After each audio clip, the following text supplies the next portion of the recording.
folks. Before noticing this video, what did you think was the most visited national park? Maybe you would have guessed Grand Canyon or Yosemite.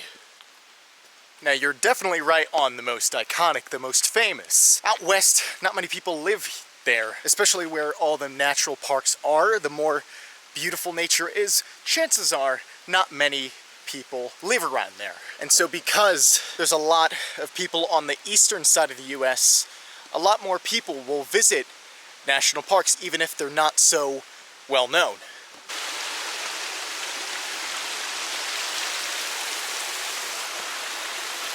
Trying to step over this rocky bridge. It's a pretty rainy day, so I gotta be extra careful with these muddy stone bridges. Where we are is a great, probably the best example of that phenomenon, where East Coast and Eastern United States national parks, a lot more visited. This is the most visited national park in the US. Welcome to the Great Smoky Mountains National Park. So now if you're wondering, what's so special about Great Smoky Mountains? Why should I visit here? What's the significance? Well, aside from being the most visited national park in the United States, this park really reflects a good idea of what the southern part of the Appalachian Mountains look like and what to expect of these areas. This park is situated right on the border between Tennessee and North Carolina. There are parts of the park in Tennessee, parts of the park in North Carolina. The reason the border between Tennessee and North Carolina is that way is because there's so many mountains here. A lot of points in this national park reach heights of 5,000, 5,500, even getting up into 6,000 feet above sea level. It might be so high up that it's a bit chilly right here. It could be because it's a cool, rainy day in the second half of September, but I like to think of it because there's all that elevation propping us up into the colder air. Now, on account of just the significance of these national parks, I mean, America designated that these be under federal control, I like to spend 2 days here. Well, of course, I try for 2 days. Sometimes I can only get 1 day, but we are here for the next 2 days. That means 2 videos. And so with these 2 days, you'd think I have all the time and resources to check out everything in the park. Well, that's not the case. Because around this time there's a lot of closures for construction or maintenance, some things are closed off and just completely inaccessible. And then also because this is the most visited national park, people are coming all around the country and most likely from all these local cities. Some things are reservations only for trails and parking. So the great thing about national parks is that it's such a vast land with so many trails that even with 2 days, you still cannot even come close to looking at everything and finding all these sites. So let's see where we get in the Great Smoky Mountains National Park. First thing on our agenda, Grotto Falls. Up here in the mountains, as you can see, very steep grades. The topography is just so jagged all over the place. Nothing's flat. I mean, we're up here in the Appalachian Mountains.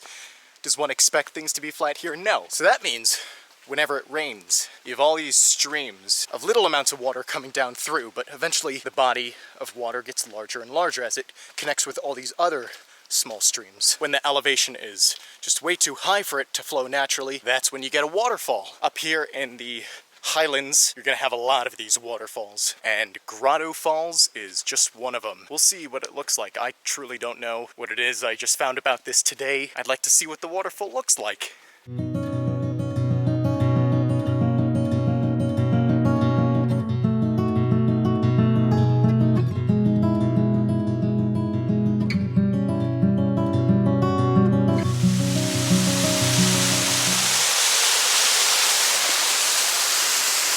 Isn't nature relaxing?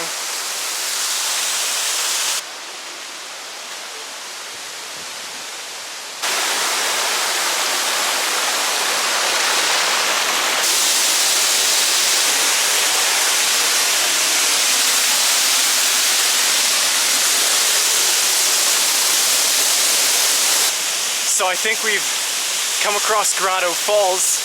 The best part was you can go behind the falls and circle around, and yeah, that was just so cool. Normally you only get to see the front, so seeing the back was always nice.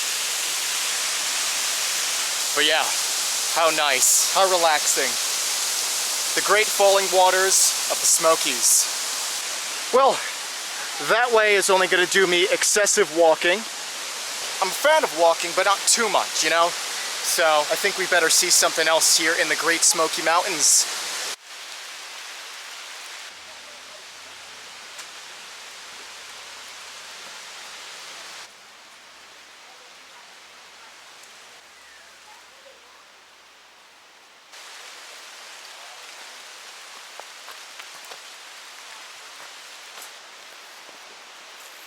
It's the rustic cabins like these that you'll see all over Great Smoky Mountains National Park.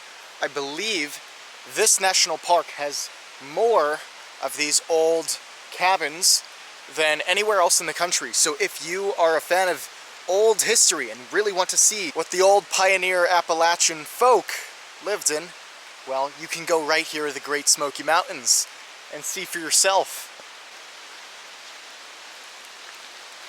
Imagine that this is your life right here, just living secluded, isolated from all the towns and cities nearby. Would be definitely a simple life, but that's what the Appalachian folk did. They didn't live in these concentrated urban areas. They subsisted on their own. They were the mountain folk who led the way for people to go west.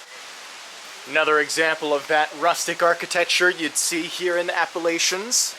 Clearly, this one has seen a lot of wear and tear over the years, but you could still see the general outline. It's a nice simple living arrangement. Actually, this might have been where you keep the cows or something, or the chickens. I have no idea. This could have been a house that could have also been a stable. I guess here's something you'd also see in the Smokies.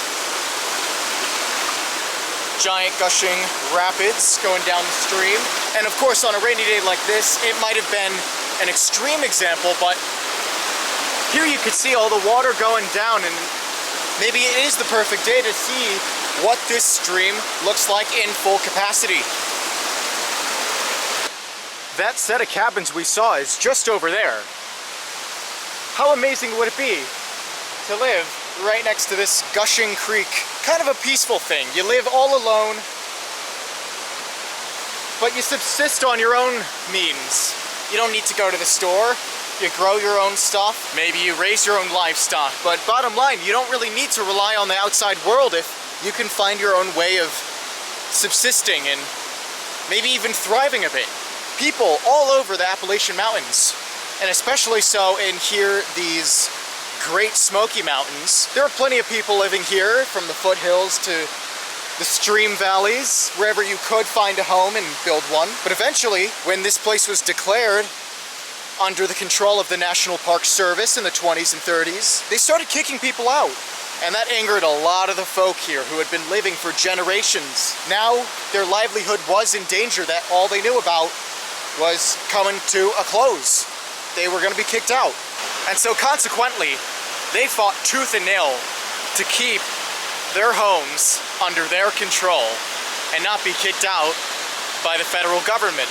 And so today, well, I'm not too sure 100%, are there still people living here in the Great Smoky Mountains National Park, decades after they were first attempted to be kicked out? There could be, I don't know. But one thing's for sure, thank goodness that those cabins, those pieces of history, those relics, were kept conserved to a degree. Because if they just bulldozed that and cleared it away, well, the history is gone of those Appalachian folk.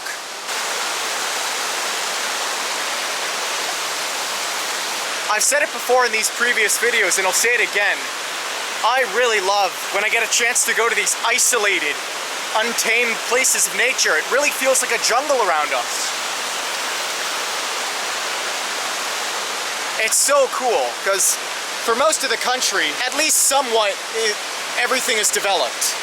But right here, the fact that they are trying to preserve the sanctity of all the nature around us, well, it's just a beautiful thing to think about. Let's see if we can go to one more place. I think we can fit it.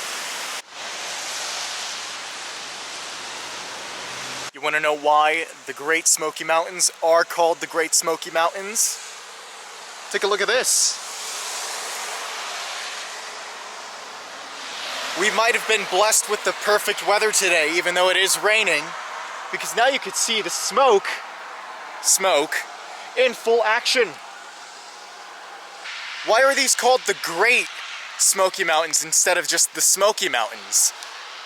The world should always be careful when calling things great or big or grand. There's the Great Wall of China, and that's great as ever. But then there's things like Great Britain, where sure, maybe historically it was, but now today, not really so much, so you can't really call it great anymore. As for the Great Smoky Mountains, well, I'm not sure. I've only been here one day. Is it great? It's a great sight, it's a great view, but I'm only playing with y'all. It's surely been a great day here in these Great Smoky Mountains. But this just seems like the quintessential view. If you're gonna take a postcard photo of the Great Smoky Mountains National Park, here is where you might do it. Yeah, but that's where I'm gonna leave it. Great Smoky Mountains National Park has been great, true to its name, I guess, so far. And I'm proud to say that this is our 6th national park visited, I think. We still got a long way to go with that collection. Yeah, I tend to like anytime I can add something to the checklists, bucket lists, whatever you want to call it, for state capitals, new states visited, and here, national parks, of course. Don't you all worry, there is plenty more content right here in Great Smoky Mountains National Park. Next video. With that being said, I bid you all a dear farewell from the top of this overlook. So yeah, looking at this Morton overlook in the Great Smoky Mountains National Park. More travels to come. I will see you at the next location.